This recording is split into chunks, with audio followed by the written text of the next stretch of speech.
Got still on here that I can use, and what I'm going to do is skin it for the fur, but I can use that for lots more than just a coat. I'm going to start just with his legs, and then I want to just like take his skin off like a jacket. In this cold, something I can usually do in minutes is turning into a real struggle. It's probably about -20 degrees, and my fingers and toes are literally freezing. Once your core temperature drops, your judgment goes.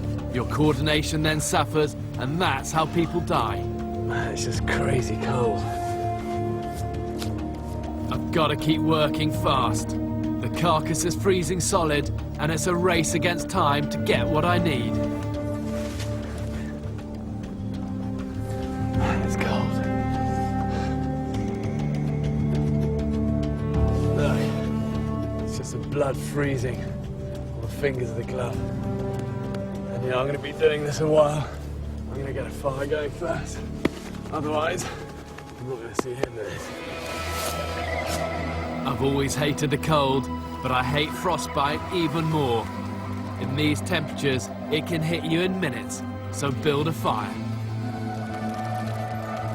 My hands are starting to get really cold then. And out here, if you don't do something about that, straight away you end up in real trouble. And you know, that sort of thing, that attitude is something that was really instilled in us, you know, in the Special Forces. Just that ability to look after yourself, you know, on your own, in the extremes. But out here, if you don't do something about being cold, you know, you're gonna die. Once I've warmed up, I need to get a move on. The deer skin is freezing solid, and it's becoming impossible to work. Okay, I've got nearly half of this off now, but I want to keep taking this up, all the way up here, because really I need to use as much of this as I can for what I'm planning to make. The cold numbs your brain, but you've just got to fight it and stay alert. And at the moment, this carcass is keeping my body and mind busy. And this will make a good walking stick for when there's deep snow or ice. And I have a feeling I'm going to need that for later on. But working this hard in these extremes can be a killer. 1 minute you're freezing, the next you're pouring with sweat. And out here, that can be a death sentence. And what happens is that it then freezes on you. And that's how people find themselves in a lot of trouble. While I'm having a break, I'm going to have a bit of this. That is going to be delicious.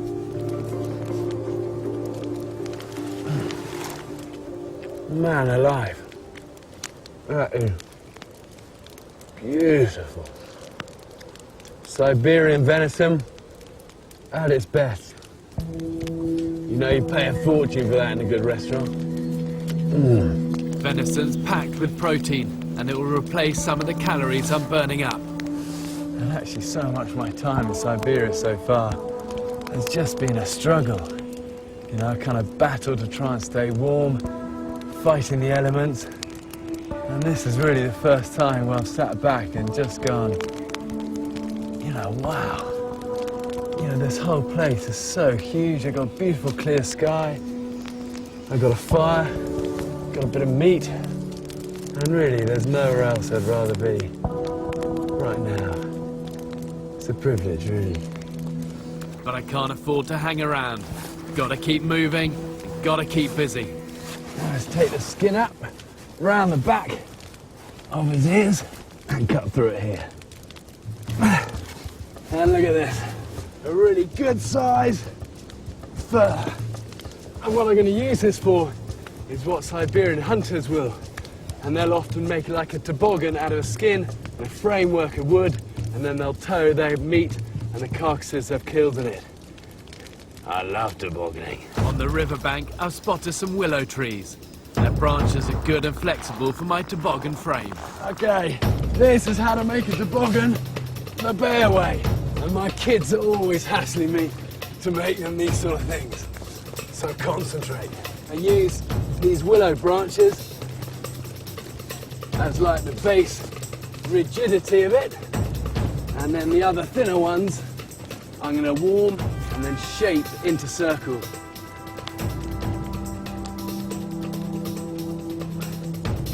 Okay, that's nice. and then get a bit of the paracord and then bind it. And then what I want is about 3 of those to act as like the ribs down the toboggan. There we go. And now I've got these circles, what I'm going to do is tie them to the base of this frame, like that.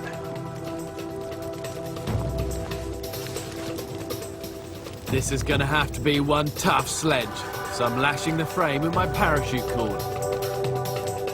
And this is pretty well finished now. It's amazing, just in the time it's taken me to make this. All of this has started to freeze and go solid. And what I'm hoping is if I leave this overnight, by the morning it'll be rock hard and good to use as a toboggan. Whew. Good job.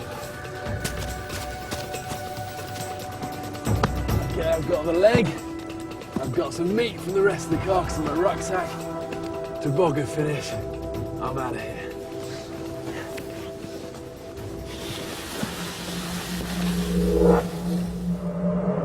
The sun's now dropping like a stone, and tonight the temperature will plunge to -30 Fahrenheit. But a cave is going to be a few degrees warmer. Not much comfort, but take it if you can. There goes the sun, and now the real cold is going to begin. I think the reason I've so wanted to come to Siberia is that it really is a place of so many of the epic stories of escape and evasion, and also survival. But what I've learned is that the real mark of a survivor doesn't lie in somebody's skills or their knowledge. It's about ingenuity and determination. You know, an ability to think yourself out of a nightmare situation and then having the guts just to see it through, whatever the cost. And really, to survive Siberia, you need both of those qualities.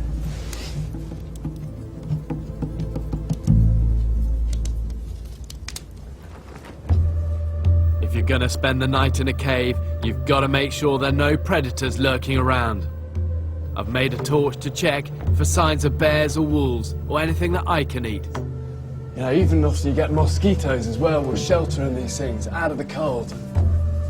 Look, it goes on under here. Here, watch your head. But it's still going on, look. It goes for miles.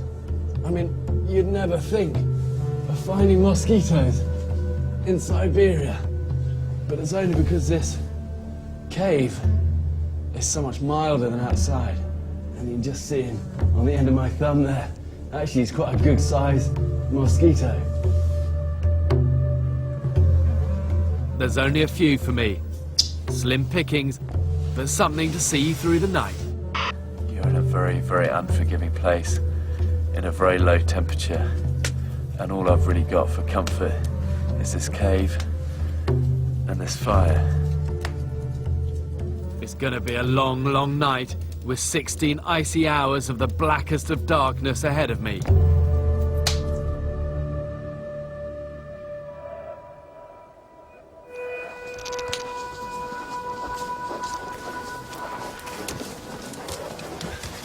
Hey, well, I think it's fair to say the Siberian night